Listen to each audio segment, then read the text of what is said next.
as a Gen Xer and a mega Karate Kid fan, somebody who watched the movie in the theater in 1984, Karate Kid has definitely been in the culture of our lives for decades.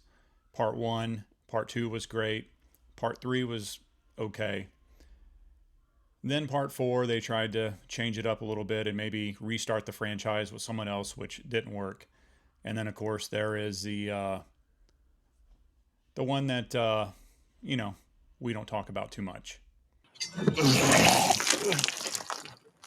So I went and watched the Karate Kid Legends movie the other day with my son, and going to go ahead and give you my honest review. It's not going to contain too many spoilers, but if it's something that you don't want to see and be giving away certain things of the storyline, then don't watch the video.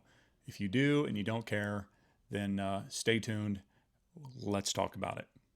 All I need are some tasty waves, cool buzz, and I'm fine.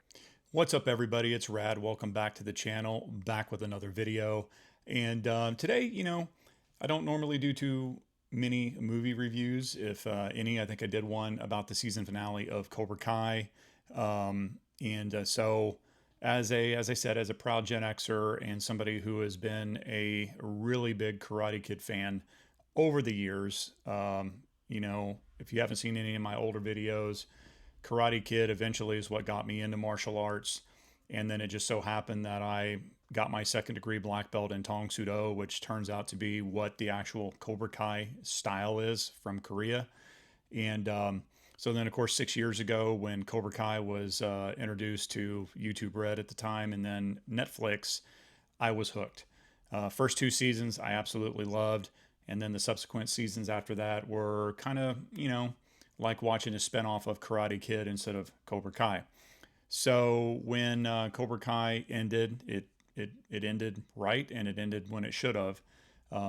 It kind of surprised me when I heard that there was a movie coming out, and that it was going to have Jackie Chan, which was bringing back his character of Mr. Han, and somehow tying that in with Daniel LaRusso.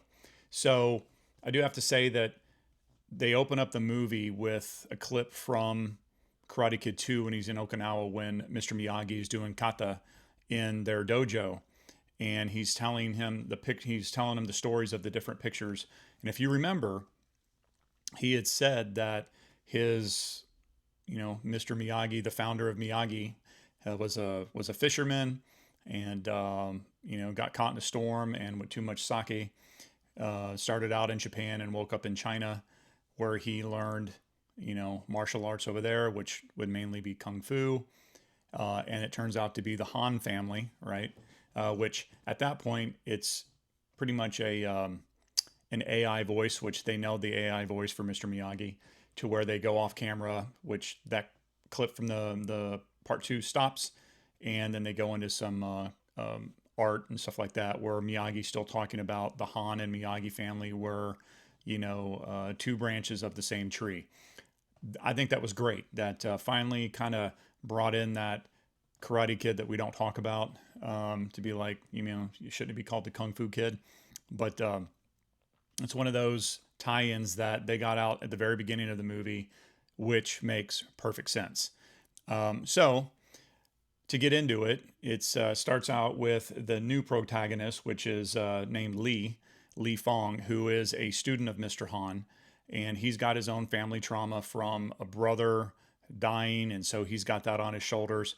But the kicker with this one is that this person already knows martial arts. He's already really good at kung fu, so it's not like it's somebody who doesn't know how to fight that's now beginning to learn martial arts. He knows how to fight, and his mother is portrayed by Ming Na Wen, and she's a doctor, and she gets a job in New York, and they move to New York. He doesn't really want to go, so he's the new kid in the city, and so you can already kind of see the flow of how the movie's going to go. Like, right, new kid in the city. He's going to be bullied. He's going to meet somebody that he likes, which he does. He immediately meets Victor and Mia, Victor being played by Joshua Jackson, which was kind of cool to see him in a movie. Dr. Odyssey himself, right? And then his daughter, played by Sadie Stanley, is Mia. They own a pizza shop, and here's where it kind of gets kind of a little weird. And so right off the bat, Joshua Jackson's character is a former boxer, and he borrowed money from the type of people you don't want to borrow money from, and he needs to make up some money, so he's going to get back into boxing to make some money to hopefully save his pizza shop. After he sees Lee fight, which is interesting because, of course, just like any movie like that, Lee immediately goes to school and, you know, bumps into the bad guy, right? Connor Day, played by Aramis Knight. And so immediately, just out of nowhere, hey, you're the Chinese kid. I'm going to start making fun of you and picking on you and all that. And they fight, and Connor whoops his butt fairly easily, even though Lee is already trained and pretty proficient in kung fu. It was just like as if he didn't even know anything. So then you go forward to another scene to where three adult men with bats go after Joshua Jackson's character, knock him out with a bat, and Lee, the kid, is able to beat up all three of them by himself. And so you're kind of like, he could beat up three grown men, but he could not beat up Connor. So, but I would have to say that the fight choreography was great. And the visuals were stimulating when it comes to that. But then the funny part is that Victor wakes up. He kind of sees the last part of the battle and sees that Lee knows how to fight, and then immediately asks him to teach him kung fu. Not necessarily to teach him kung fu, but teach him some things that's going to make him a better boxer, like footwork and head movement and stuff like that. So, there's some training montages of that. Now, remember, this movie is only an hour and a half. Originally, it was supposed to be close to 2 hours, which would make sense, right? I think a lot of movies now, I mean, back in the 80s, movies were like an hour and a half, hour and 20 minutes, and that was it. Nowadays, if it's 2 hours, that's normal. If it's 2.5 hours, that's, still doable. But this movie was originally close to 2 hours and then somehow got cut down through editing down to an hour and a half, essentially. So you have the storyline building all up with that. I mean, you're already almost an hour into the show and still know Daniel LaRusso. So then for some reason, Mr. Han keeps calling Lee and Lee's not answering because, again, his mom doesn't want him to learn to fight or doesn't want him to fight. And then so he's avoiding his calls. And then they go to the boxing match, which was actually really good. It was a good boxing match, a good fight sequence. And Victor loses. The other guy cheats. And he loses, gets put in the hospital. Then, of course, Lee has flashbacks of his brother and the incident that happened with him. And then there's that whole, like, woe is me kind of attitude, I guess, to where he feels responsible for not only his brother's death, but now he feels responsible for Victor being hurt and put in the hospital, which makes no sense. And then, of course, out of nowhere, Connor shows up again and then challenged him to the Five Boroughs karate tournament. And he decides to do it because there is money involved where you can win some money, and he thinks that he can help save the pizza shop by winning this money for the tournament. So without anything being said, he didn't even accept to do it. Mr. Han shows up out of nowhere and finds the flyer for the tournament, and then immediately is like, you're going to fight in it. It's kind of like the exact opposite of Mr. Miyagi, right? Who you don't fight in tournaments. But Mr. Han's like, you're going to fight in the tournament. And here's where it gets weird. All of that right there, it was good. I can't roast a show too much by really comparing it to the way it was in the 80s. Cinematography was great. The acting was great. All of the actors were amazing, because I would even say that some of the actors in the original Karate Kids were not that good. All of these actors were great. But it just gets weird to where this is a karate tournament, is what it's called. Connor Day, is his dad, is the one who owns this gym, and if you pay attention when they walk in, it's a mixed martial arts gym. So it's not a karate gym. It's a mixed martial arts gym where they are learning how to fight. So if you watched a couple of my videos before where I've made comments about Karate Kid, I catch a lot of heat for it from some people because I loved the Karate Kid growing up. I love Daniel, definitely love Mr. Miyagi, did not like Kreese, wanted to be Johnny Lawrence. And then as I got older, I kind of, saw that one little short or whatever that came out that said, if you've ever looked at it as Johnny being the decent guy and Daniel being the one who always starts crap. And when you look at it from that way, that Daniel always started it and was the instigator and Johnny had to finish it, you kind of see it through a different light. But as I said before in other videos, we all wanted to be Johnny Lawrence.